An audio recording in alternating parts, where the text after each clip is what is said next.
He said he would be there. It wasn't a promise spoken with joy, nor with the kind of excitement that usually accompanies important firsts. It was almost automatic, like answering something too obvious to be questioned. Still, when he said it, I believed him. Or maybe it's more honest to say that I needed to believe him. Pregnancy does that to you. The body believes before the mind does. Even when reason has already learned how to protect itself, the body keeps creating images, anticipating scenes, waiting for presences. And at that moment, the simple idea of not being alone at that exam seemed far too small to be considered an excessive request. I didn't ask for much. I never did. Maybe that was the problem from the very beginning. When I found out I was pregnant, there was no celebration, no tight embrace, no plans spoken out loud. There was silence, a heavy silence, one that didn't quite count as an answer, but also didn't allow questions. I remember thinking it was just the initial shock, that things needed time to reorganize. I always believed time was some kind of universal patch. He seemed to believe that too. In the days that followed, our relationship slowly turned into a sequence of adjustments. I adjusted my tone, adjusted my expectations, adjusted my dreams. I even adjusted the way I talked about the baby, so I wouldn't sound like someone who wanted too much. I learned to use lighter words, shorter sentences, smaller desires, as if shrinking myself were a way to keep someone close. The ultrasound appeared as a milestone, not only because it was an important exam, but because deep down, I saw it as a symbolic confirmation.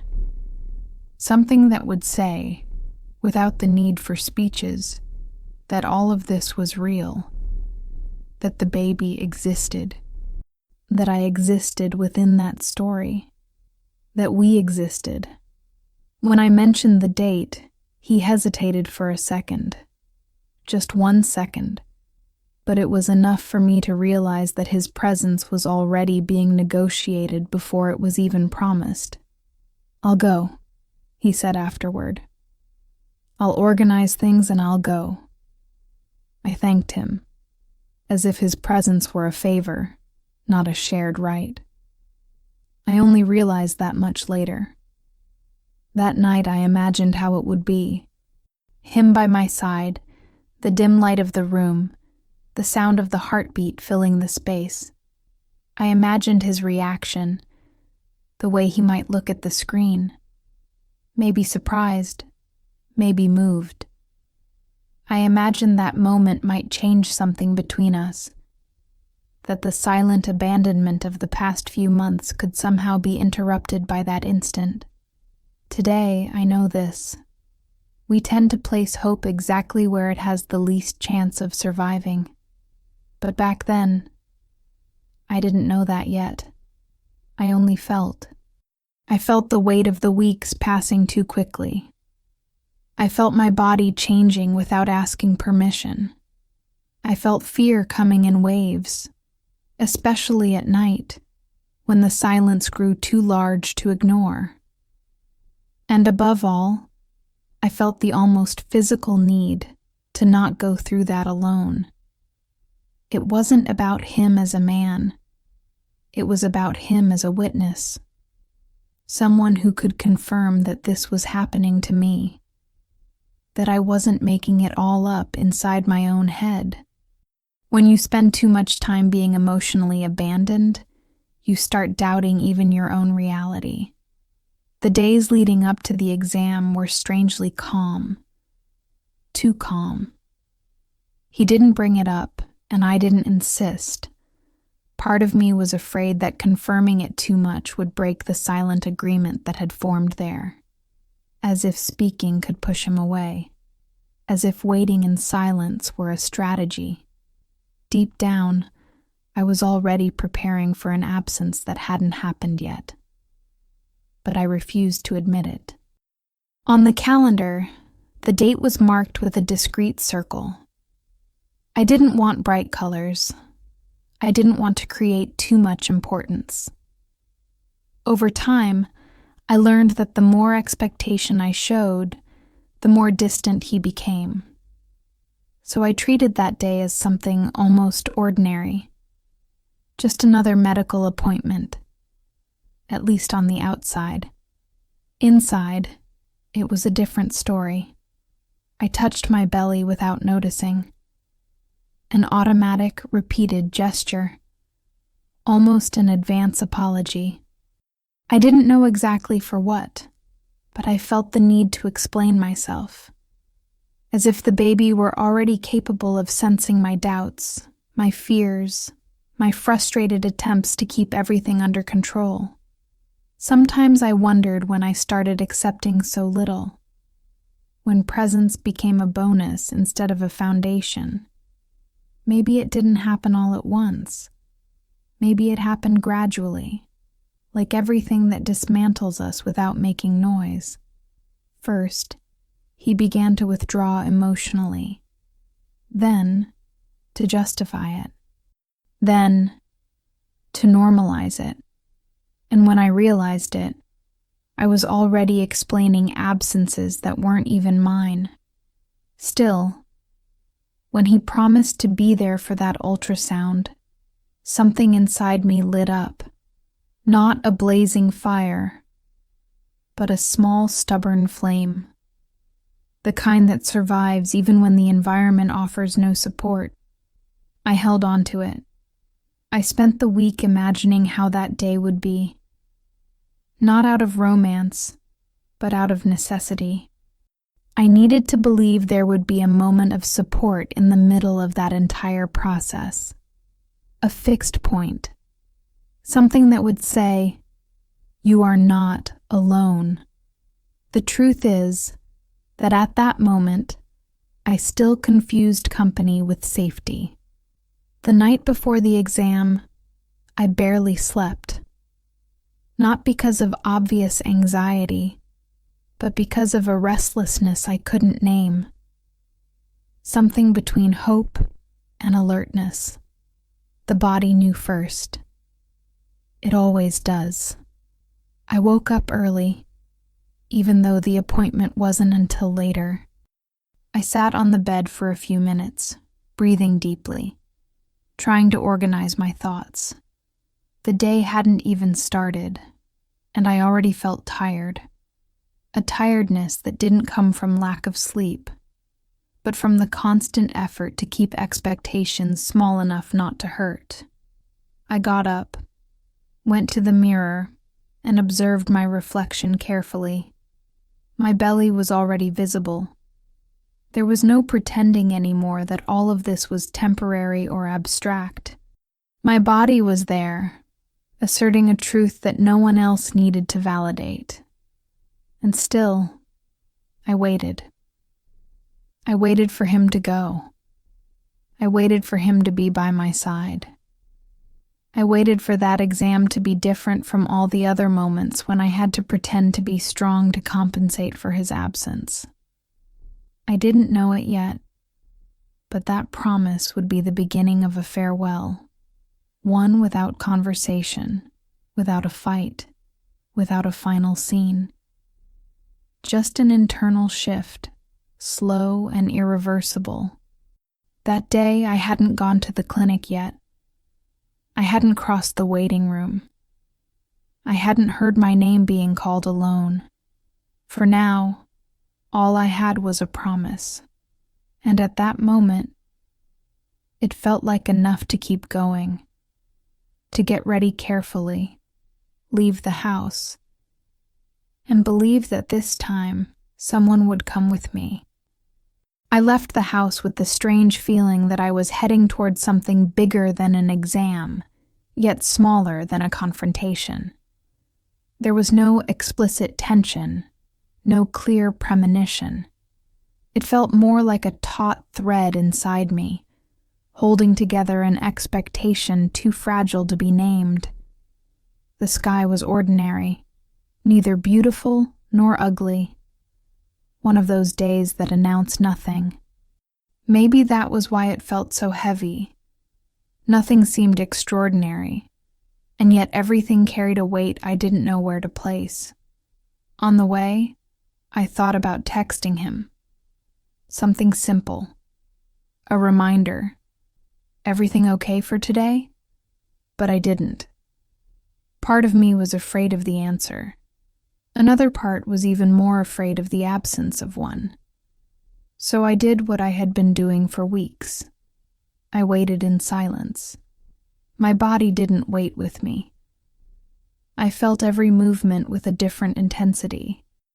My belly felt more present, heavier, more aware of itself. Sometimes I had the impression that the baby reacted to my emotions before I even understood them. A tightening here, a shift there, as if saying, I'm here, even when everything else felt unstable. I arrived too early. I always do. It's a way of trying to control what doesn't depend on me. I sat on a bench in front of the clinic and watched people come in and out. Couples, mostly. Some laughed. Others argued quietly. There was anxiety there, too. But it was shared. Divided between two bodies, two presences. I was alone. Or at least that's how it seemed. I picked up my phone again. No messages. No missed calls. Nothing that confirmed, nothing that denied. That neutrality left me suspended, as if I were between two possible futures. I went in. The smell of alcohol and air conditioning greeted me with the usual impersonality of places where emotions too big pass through all the time without leaving traces. I went to the counter, confirmed my name, sat down in the waiting room. Everything automatic. Everything correct. What wasn't correct was the way my heart raced for no apparent reason. I tried to distract myself. I looked at a painting on the wall, too generic a landscape to provoke anything.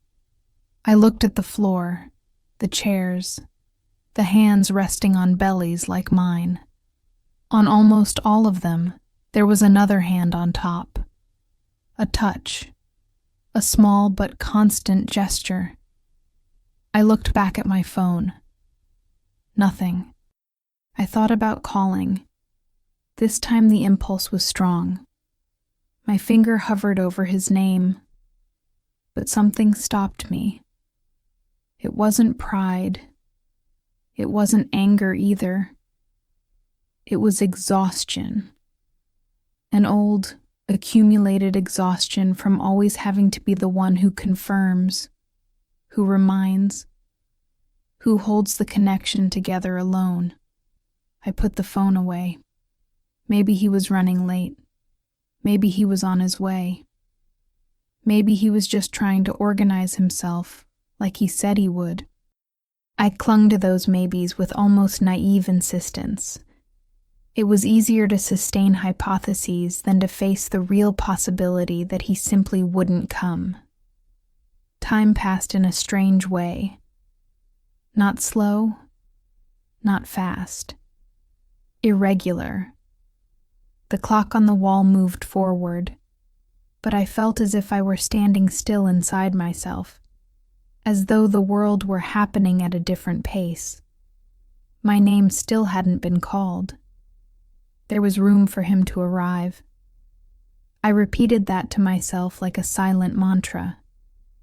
There's still time. There's still time. Then I felt a different kind of tightness. It wasn't physical pain, but it wasn't just emotion either. It was as if something inside me were contracting, preparing itself. A delayed defense, maybe. The body trying to cushion the impact before it happened. I closed my eyes for a moment. I took a deep breath. I thought about everything I had done to get there, about how pregnancy had changed my relationship with time, with fear, with the idea of the future. I thought about how I had been trying to be strong without knowing exactly what that meant. I thought about how hard I had been trying to maintain an image of normalcy so as not to frighten anyone, not even myself. I opened my eyes again. More couples came in. Others left holding envelopes, their expressions a mix of relief and emotion. Some talked about the exam, about what they had seen on the screen. I tried not to listen, but it was impossible not to compare. It wasn't envy. It was a kind of anticipatory grief. For the experience I might not have that way. For the narrative I had been trying to sustain on my own. My phone vibrated. My heart jumped so fast it made me dizzy for a second. I grabbed the device too quickly, as if afraid the message would disappear if I hesitated. It wasn't him. Just a generic notification. Something irrelevant. An automatic reminder. The kind of thing that feels almost cruel when it shows up at the wrong moment. I laughed to myself. A short laugh, without humor. The situation was becoming hard to deny, even for someone who had spent so long learning how to deny the obvious. Still, I stayed seated. I waited. Because waiting was something I knew how to do very well. Meanwhile, I began to observe my own behavior with an uncomfortable clarity. I noticed how I was still organizing thoughts to justify him. How I was still creating explanations that hadn't been asked for. How I was still filling the space of his absence with my own emotional effort. That's when something shifted, almost imperceptibly. It wasn't a conscious decision. It wasn't a fully formed thought. It was more like an internal displacement. A silent question that appeared without asking permission. What if he doesn't come? Not as a threat, as a real possibility. My body responded before my mind.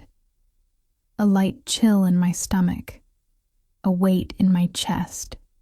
But also, and this surprised me, a strange kind of steadiness. As if, by admitting that possibility, I were finally touching something true. My name was called in another room. Not the exam room yet, but to confirm information, fill out forms. I stood up slowly, looked toward the entrance door one more time.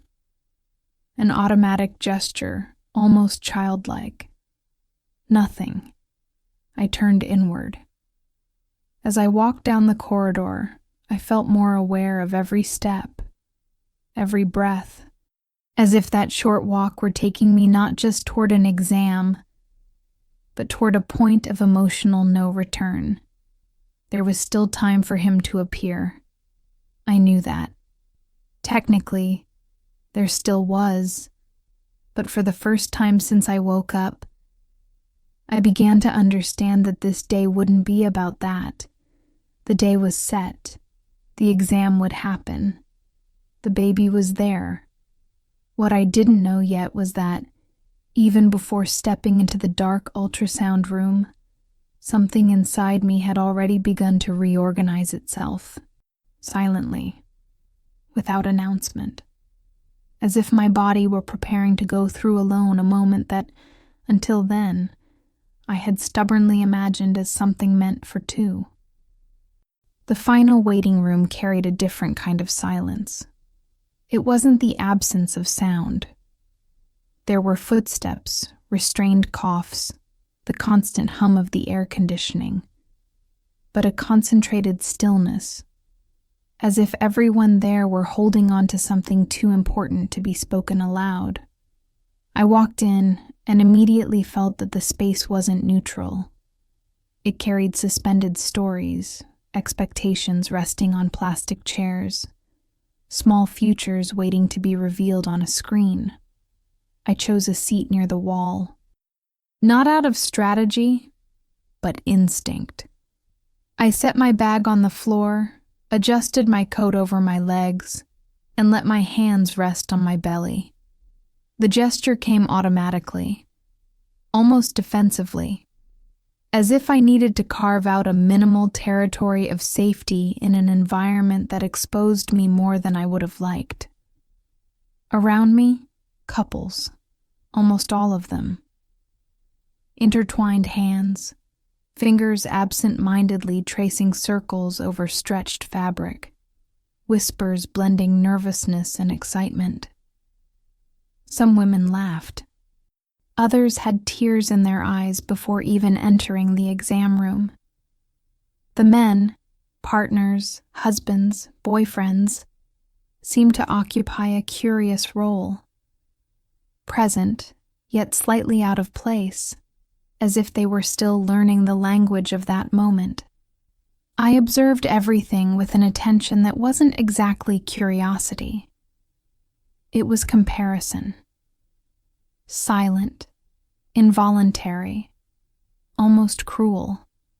Not in the sense of envying what others had, but in clearly perceiving what was missing for me there. I checked my phone again. Still nothing.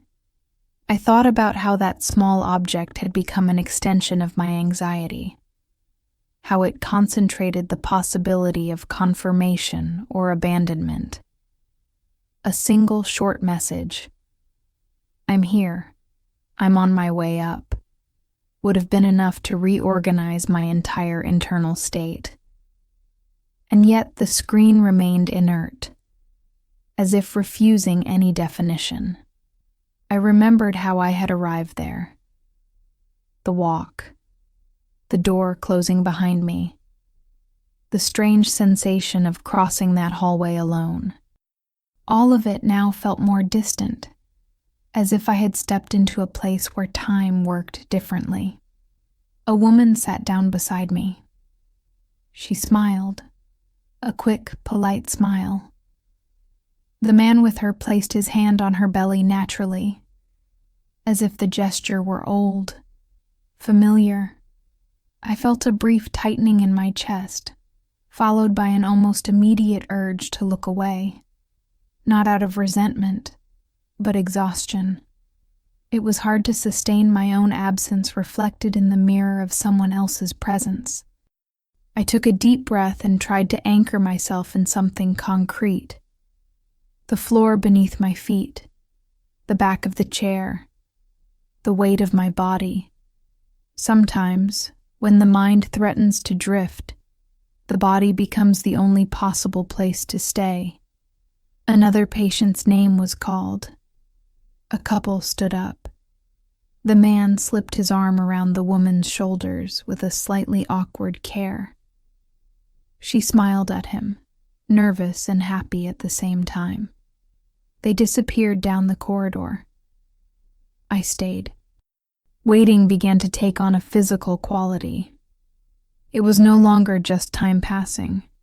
It was a sensation of internal compression, as if something were being slowly tightened, without warning, without urgency, but with persistence. I thought about how many times I had felt that before. Waiting for someone who said they would come. Waiting for a message that would justify.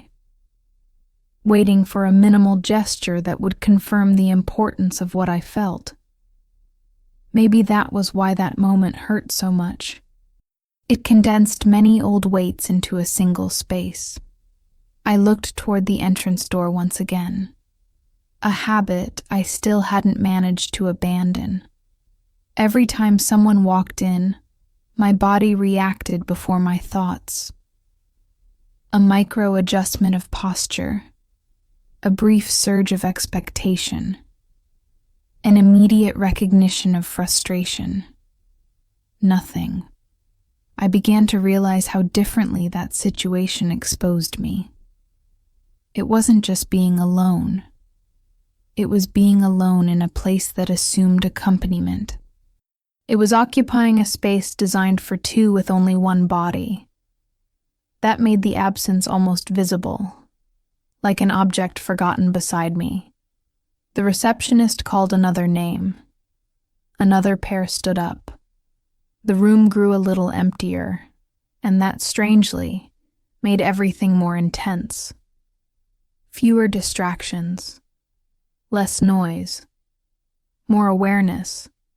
That was when I felt a stronger movement in my belly, a shift that made me bring my hand to my abdomen with more attention. It wasn't discomfort, but presence, an unexpected reminder, firm, almost too timely to be coincidence. I am here. I didn't hear those words, but I felt something close to them. A silent affirmation, without drama, without demand.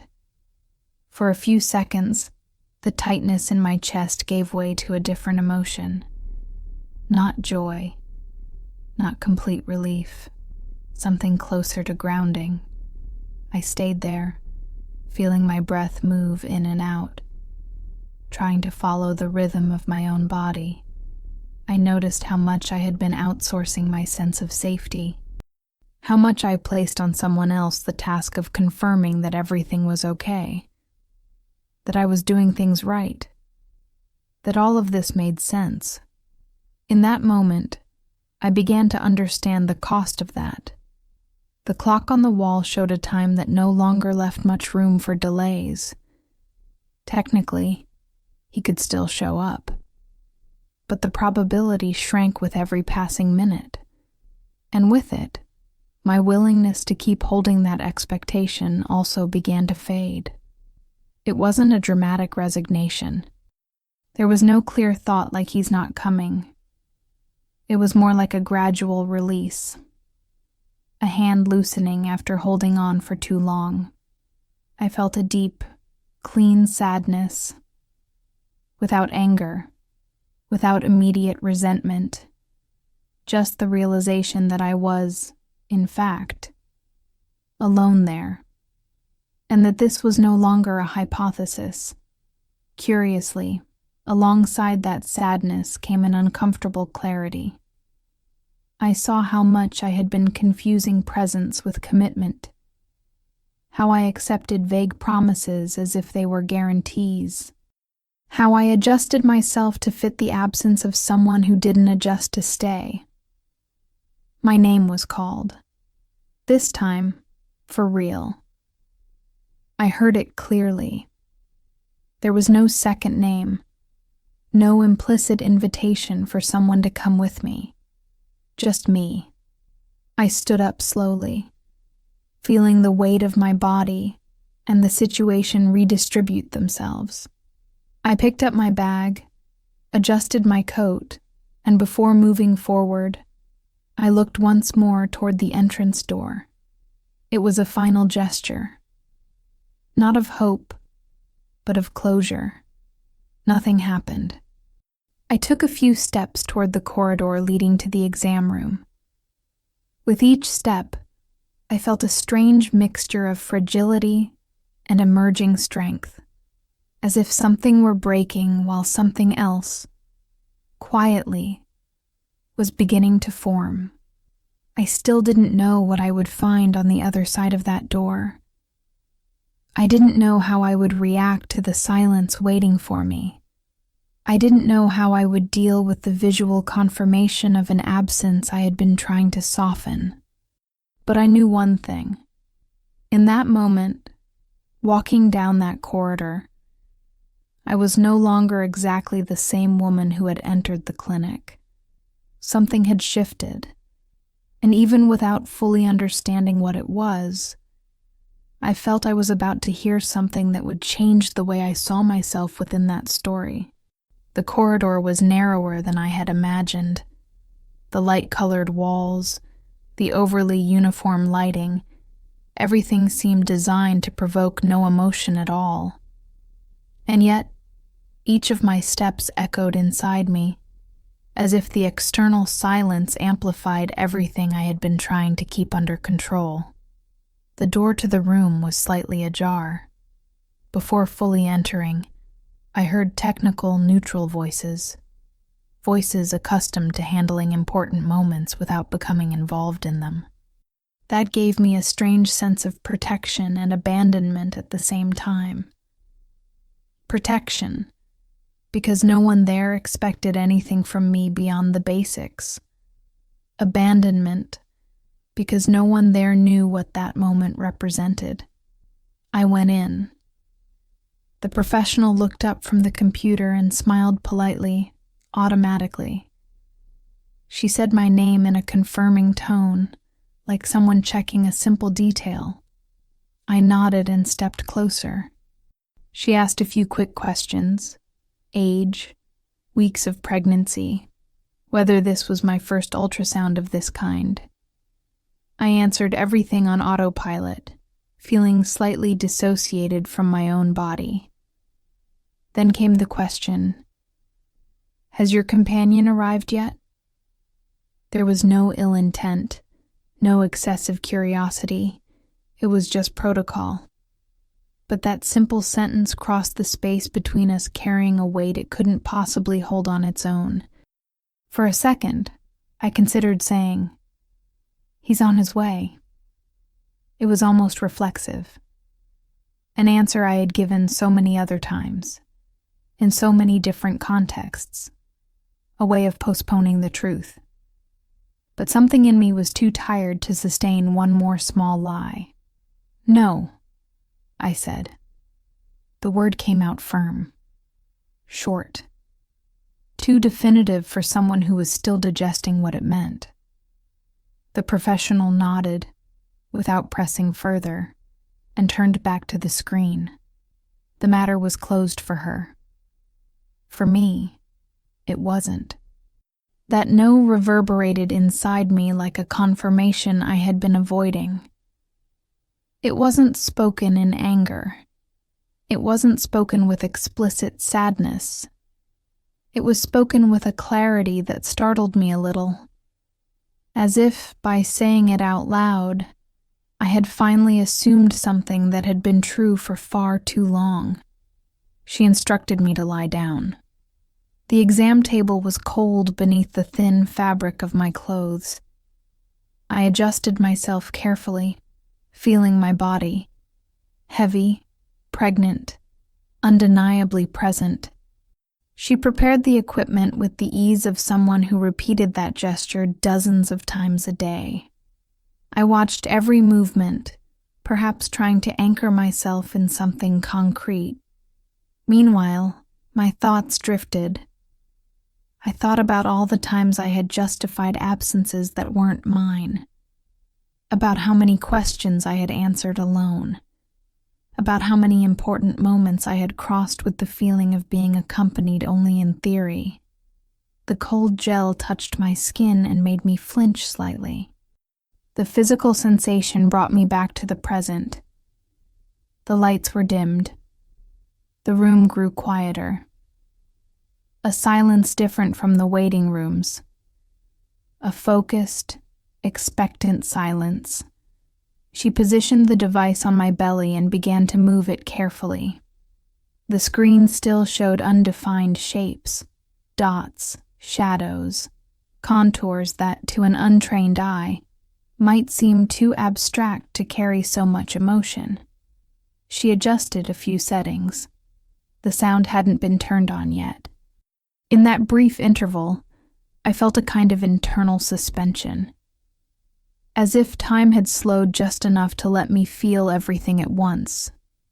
His absence, the weight of my body, the fear of what was coming, the strange calm slowly settling in.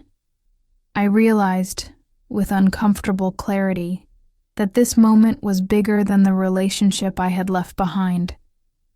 Bigger than any unkept promise. Bigger, even, than the immediate pain of being alone there.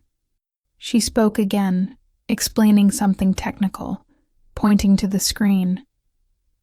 I listened, but didn't fully absorb it. My attention was fragmented. Part of me still expected the door to open suddenly, a dramatic delay, but resolved. A last-minute presence. Nothing happened. And surprisingly, that realization didn't break me the way I had imagined it would. There was sadness. Yes. A deep, quiet sadness that spread through my chest with the calm of something that had been there for a long time. But there was no despair, no collapse. There was a bitter acceptance. Almost too adult for a moment I had idealized so much. That was when she turned on the sound. The heartbeat. The sound filled the room in a way I wasn't prepared to receive. It wasn't loud. It wasn't melodic. It was fast, steady, insistent. A rhythm that depended on no one but itself to keep existing. My eyes filled with tears before I could form a single coherent thought. The crying came silently, contained, almost reverent. It wasn't the cry of loss. It was the cry of recognition. There was something there that did not abandon me. The sound seemed to cut through everything. The room, the silence, the absence, the fear. For a few seconds, it became the only thing that mattered. Everything else blurred. The outside world receded. She commented that the heart rate was excellent, said everything was progressing well. I nodded, unable to respond with words. Anything I might have said would have felt too small. As the exam continued, I began to feel something reorganizing inside me. It wasn't a conscious decision. I didn't think, now everything will be different. It was more like an internal alignment, as if a piece that had been out of place had finally settled where it belonged. I was not alone in that room, not in the way I had imagined, but in a way that was real, undeniable. I understood, with almost painful clarity, how much I had placed expectations on someone who didn't have the capacity or the willingness to sustain them. How much I had been postponing my own strengthening, waiting for someone else to occupy that space. There, lying on that table, with the sound of the heartbeat filling everything, something broke, and something was born at the same time. She turned off the sound after a few moments. The silence returned, but it wasn't the same. It now came accompanied by an internal presence I didn't yet know how to name, but which felt solid. She continued the exam, pointing out details, taking measurements, recording images. I followed with my eyes, trying to absorb a sight I had always associated with a shared experience. Now, it was mine alone. And, strangely, that didn't diminish its importance. On the contrary, I felt a quiet pride rise up, mixed with the sadness. A silent, almost shy pride in being there, in having come, in not having fled from the moment just because he wasn't there. As the exam neared its end, she asked whether I wanted printed images. I said yes. The idea of leaving with something concrete, tangible, felt important. A record, proof that that moment had existed exactly as it was. She got up to prepare the paperwork, and I stayed there, lying down, staring at the ceiling. I took a few deep breaths, trying to organize the flood of sensations. It wasn't pure joy. It wasn't pure sadness. It was something more complex, more truthful. Before leaving the room, there was one last technical comment, an instruction for future exams. I listened, thanked her, and stood up carefully. My body felt different. Heavier, yes, but also more present. When I crossed the door, I realized something had been left behind in that space. Not just the expectation of a presence that never came, but the version of me that still believed she had to wait in order to feel accompanied. I left the room with my heart beating to a new rhythm. And as I walked down the corridor toward the reception desk, I began to understand that that exam had marked more than a stage of pregnancy. It had exposed, without detours, a truth I had been avoiding. From that point on, nothing would be exactly the same. The sound kept echoing inside me even after the office door closed. It wasn't an exact memory, like a recording that plays itself back the same way every time. It was more diffuse, deeper, a rhythm that had seeped into my body and settled somewhere between my chest and my womb. I walked down the hallway toward the reception desk with slow steps, not because of any physical difficulty, but because something inside me was still rearranging itself.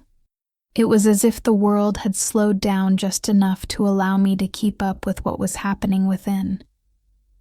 I handed over the papers, confirmed future appointments, listened to instructions I had already heard before. Everything outside continued as normal. No one there knew that. Just minutes earlier, something essential had been shifted inside me. I picked up the ultrasound images carefully. The paper was thin, almost too fragile to carry so much meaning. I looked at those still abstract shapes, those outlines I knew how to interpret more with my heart than with my eyes. It wasn't just an image. It was a record of presence, concrete proof that something was pulsing, regardless of any absence. I sat down for a moment before leaving the clinic. I needed to breathe. I needed to allow the impact of that sound to find a place to settle. That was when I realized my crying had stopped without me noticing. In its place, there was a different kind of inner silence, a steady silence, not an empty one. I closed my eyes, and it was there, in that seemingly ordinary moment, sitting on a common chair in just another clinic, that the conversation began. It wasn't a conversation made of words. There were no complete sentences, no carefully shaped promises, no organized thoughts. It was more of a flow, a silent exchange between two bodies sharing the same space. I am here. That rhythm still echoing inside me seemed to say. And for the first time since discovering the pregnancy, I felt I could respond without fear. I know, I thought. I am too. I felt an emotion rise slowly, different from the anxiety that had been following me for weeks. It wasn't panic. It wasn't urgency. It was something steadier, almost an improvised calm. As if, in that moment, I had finally found a point of support that didn't depend on external promises. I realized how much I had been associating safety with the presence of another person, as if the mere fact of someone standing beside me validated my ability to get through all of this. And there, in that silent dialogue, I began to understand that this logic needed to be re-examined. Not because it was wrong to want companionship, but because it was unfair to myself to believe that without it, I would be insufficient. I stood up and left the clinic. The door closed behind me with a soft sound, almost respectful. Outside, the light seemed a little brighter. The noise of the street reclaimed its space. People hurried past. Cars honked. Life continued in its habitual indifference. And yet, everything felt different. I took a few steps and stopped again. I rested one hand on my belly, feeling the contact with more awareness than ever before. It was no longer an automatic gesture. It was a gesture of recognition. A touch that said, "I see you. I feel you." That was when I realized that presence wasn't only the baby's, it was mine as well. For weeks, perhaps months, I had been living as someone merely passing through her own life, completing tasks, meeting expectations, waiting for external confirmations to feel authorized to fully exist in that space. And on that day, in that exam, something had pulled me back inside myself. I was there, whole, afraid, yes, full of doubts, many of them, but present. The sound of the heartbeat had done more than confirm that everything was physically fine. It had gently dismantled an old narrative I carried within me, the idea that I needed to be chosen to be valid, that someone's presence was the ultimate proof that I mattered. That steady beating said something else. It said that life goes on even when someone leaves. That continuity does not depend on approval. That existing in itself is already a complete act. I walked to the bus stop. I sat on the bench and watched the movement around me. People arriving, people leaving, brief encounters, hurried goodbyes. Everything seemed so transient, and yet so full of meaning for those living each small fragment of that everyday life. I picked up the ultrasound images again. This time, I didn't look for someone's absence in them. I didn't think about how different it would have been if he had been there. I thought only about what was, about what had actually happened. And that was enough. I felt a sudden urge to speak out loud. Not to anyone in particular, but to that silent presence that now seemed to occupy a new space inside me. I murmured something almost inaudible. A thank you, perhaps. Not for the abandonment, not for the pain, but for the unexpected clarity that had emerged in the middle of chaos. I wasn't ready to say that everything was okay, but I was ready to say that I was here, and that was a beginning. As the bus approached, I thought about how that moment had redrawn my priorities without requiring any grand decisions. Nothing had been resolved there. No future had been guaranteed. No wound had been completely healed. But something fundamental had shifted. I was no longer waiting for someone to arrive and sustain me in that moment. I had found, perhaps for the first time, a way to sustain myself while waiting for whatever was to come. I got on the bus, sat by the window, and watched the city pass by.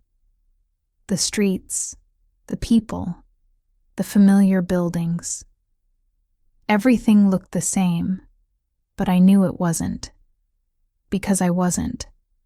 The sound of the heartbeat was still with me, not as a painful memory, but as a new rhythm, an internal cadence beginning to guide my steps in a different way. I would still have many things to face. Difficult conversations, long nights, solitary decisions. That certainty didn't deceive me. But for the first time, those crossings didn't seem impossible. Because now I knew there was a presence that would not leave, and as the bus continued on its route, I began to feel that this silent conversation was only just beginning, that from that point on, something in me would start listening more closely, not to the silence of absence, but to the persistent sound of what remains. The bus kept moving, and with it came a strange sense of continuity. It wasn't hope in the romantic sense of the word. It wasn't that comforting idea that everything would work out in the end. It was something rawer, more honest. The realization that life had not stopped to wait for me to be ready. And yet, I could still move alongside it. I got off a few stops later than usual. I wanted to walk. I needed to feel my body in motion, as if each step helped reorganize thoughts that were still too loose to align on their own. The wind brushed lightly against my face, and for the first time in a long while, I didn't feel out of place inside my own body. I felt no urgency to arrive anywhere. I simply walked. It was there, in that seemingly irrelevant stretch of road, that I began to perceive the size of the space that had been left behind. Not a physical space, but an emotional one. His absence was no longer an open wound in that moment. It was a contour, something defined, something I could look at without collapsing. For a long time, I had confused abandonment with lack of worth, as if someone leaving were irrefutable proof that I had not been enough to make them stay. That logic had seeped so deeply into me that I barely questioned it. I simply accepted it, adjusted myself, made myself smaller. Now, with each step, that narrative began to lose its strength. Not because the pain had disappeared, but because it no longer explained everything. I arrived home and let my bag fall onto the couch. I took off my shoes, leaned my back against the door, and closed my eyes for a few seconds. The silence there was different from the silence that had frightened me in the first weeks. It wasn't empty. It was spacious. I walked into the bedroom and sat on the edge of the bed. I looked around with renewed attention, as if I were visiting that space for the first time. Things were where they had always been, but now they seemed to carry a different kind of responsibility. The responsibility of sheltering a life in transformation. My life. I placed my hand on my belly once more. There were still no perceptible movements, but there was a clear presence, a certainty that didn't need constant proof to exist. That heartbeat I had heard earlier seemed to have left a permanent echo, a silent reminder that something continued, regardless of who had gone away. A new fear rose in me, not the fear of abandonment, that one I knew well. It was the fear of autonomy, of the responsibility of no longer being able to delegate my emotional stability to anyone else, of no longer being able to wait for someone to come and fill the emptinesses I myself would need to learn to hold. This fear was more honest, and somehow, more manageable. I stood up and went to the mirror. I observed my face carefully, looking for signs of change. They were there, subtle, a more attentive gaze, a slight rigidity in my shoulders, a maturity that had not been invited but had arrived anyway. I was no longer just someone to whom something had happened. I was becoming someone who chose how to respond to what had happened. That realization didn't come as a glorious epiphany. It came with fatigue, with the awareness that this process would be long, full of setbacks, of days when the absence would still hurt as it did in the beginning. But it also came with a quiet strength, almost shy, that was beginning to assert itself inside me. I sat down again and let my thoughts flow. I thought about the conversations that would never happen, the messages that would never arrive, the expectations that would need to be formally buried so I could move forward without dragging them along with me. That's when I realized I had spent too much time waiting for someone to occupy a place that had never truly been theirs. The place of sustaining me, the place of validating me, the place of choosing me. That place had always been mine. And that realization didn't fill me with pride. It filled me with responsibility. I prepared something simple to eat. The smell of food spread through the kitchen and brought an unexpected sense of care. It wasn't just physical nourishment. It was a symbolic gesture, a small act that said, "I am here for you. I will take care." As I ate, I thought about the future without trying to draw it too clearly.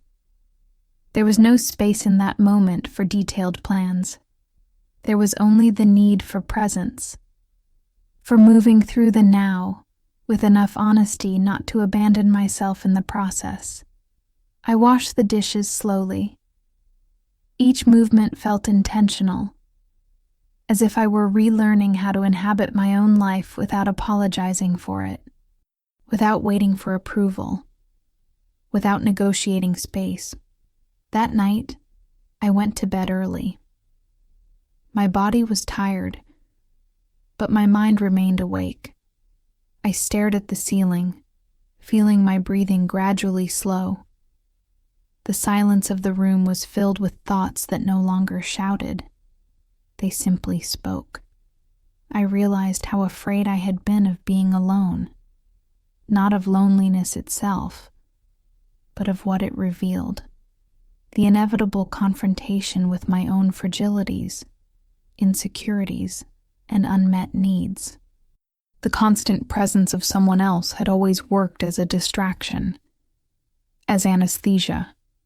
Now, without that buffer, everything surfaced more clearly.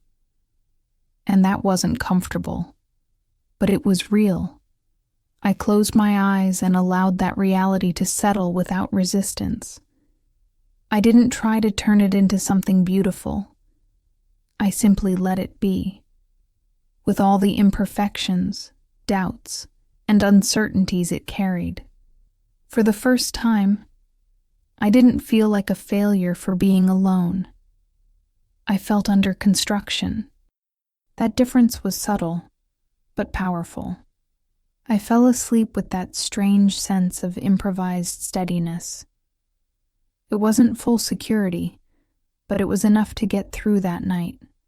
And as sleep wrapped around me, I realized that something essential had been redefined within me. I was no longer waiting for someone to come back. I was learning how to stay. Morning arrived without announcement. There was no dramatic sense of beginning again, no sudden clarity about what to do from that point on. The day simply began, and for the first time in a long while, I began with it. I opened my eyes before the alarm. I spent a few seconds watching the light slip through the gaps in the curtains. There was something new in that brightness. It wasn't hope, exactly. It was possibility. A still shy possibility, but a real one. I got up slowly, feeling my body with more attention than usual. Every movement seemed charged with intention. Not because I was trying to be overly careful, but because I was finally present inside my own body. I made coffee and sat at the table without distractions. I didn't turn on the television. I didn't pick up my phone. I wanted to experience that conscious silence, like someone testing new ground before walking across it with more confidence. It was there that I noticed something simple, yet deeply revealing. I was no longer just surviving my days. I was beginning to inhabit them. That realization brought with it an uncomfortable question. Who am I when I'm not trying to please anyone? I had spent so long shaping myself to other people's expectations that their absence created a strange emptiness. Not an emptiness of pain, but of reference. Without someone to tell me who I should be, I had to find out on my own. That discovery didn't come in the form of clear answers. It came through small gestures, discreet choices, decisions no one applauded, yet which quietly changed the way I placed myself in the world. I took a sheet of paper and a pen, not to make grand plans, but to organize the basics: appointments, exams, expenses. Everything I once imagined sharing with someone now had to be faced as my responsibility. And surprisingly, it didn't crush me. It was frightening, yes. It brought a flutter of anxiety, but it also brought an unexpected sense of competence. As if, by taking this on, I were reclaiming parts of myself that had been outsourced by habit, not by incapacity. Throughout the morning, I handled small pending tasks. I made calls to schedule appointments, organized documents, researched information. Each completed task was a quiet reminder that I was managing. Not perfectly, but well enough. Between one thing and another, my hand drifted to my belly almost without noticing. Not as a gesture of anxiety, but as an anchor point, a physical reminder of why all of this mattered. I realized my identity was being redrawn. I was no longer just the woman who had been left, no longer just the pregnant woman on her own. I was becoming someone who claimed her own story without needing witnesses to validate it. This shift wasn't accompanied by heroic inner speeches. I didn't feel strong all the time. Sometimes I felt exhausted. At other moments, insecure. But even in those states, something was different. I didn't abandon myself within them. Before, when fear arose, I ran outward. I sought distractions, confirmations, presences to save me from the discomfort of being with myself. Now, I stayed, and staying required courage. In the afternoon, I went out for another walk. My body asked for movement, and my mind was grateful. I observed the people around me more closely: mothers pushing strollers, couples talking, people alone moving at their own pace. I didn't feel envy. I felt recognition. Each person carried their own invisible crossing. I passed a shop window and saw my reflection.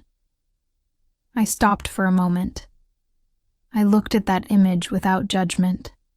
There was a woman in process, neither broken nor complete, simply under construction.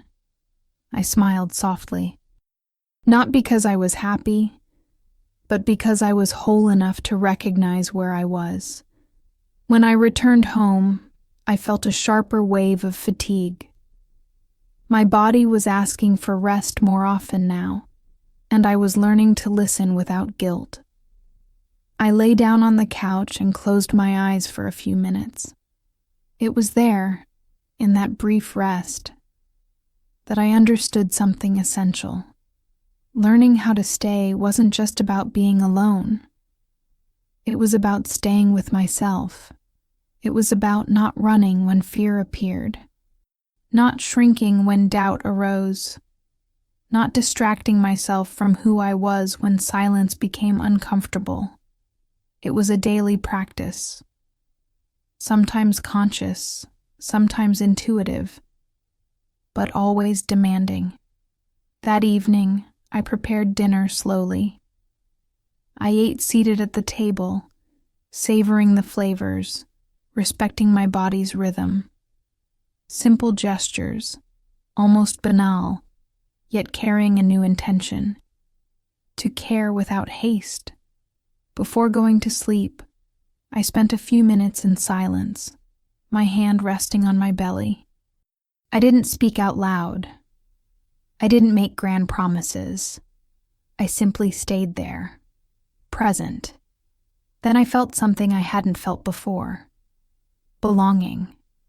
Not to a place, not to a relationship, but to myself. I belonged to my own life. And that realization, though quiet, was deep enough to sustain what was still to come. I turned off the light and lay down with the sense that something fundamental had been established. Not absolute certainty, but a foundation, an inner ground beginning to form beneath my feet. I didn't know exactly what the future would look like, but I knew now that I wouldn't need to lose myself in order to cross it. The last ultrasound didn't arrive as an announced milestone. There was no emotional countdown, no cinematic sense that something important was about to happen. It simply happened, like so many things that change us without asking permission. I scheduled the exam on an ordinary morning, one of those when the sky seems undecided and the day hasn't fully taken shape yet. I left home with a calm that would have been unthinkable months earlier. Not because I was at peace, but because I was no longer fighting every feeling as it arose. Over time, I had learned that resisting is more exhausting than feeling. I arrived at the clinic alone. This time, solitude didn't weigh on my shoulders the way it once had. It walked beside me with an almost respectful familiarity.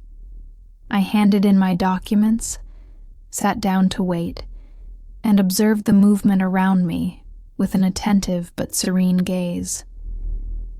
There were other women there, some accompanied, others not.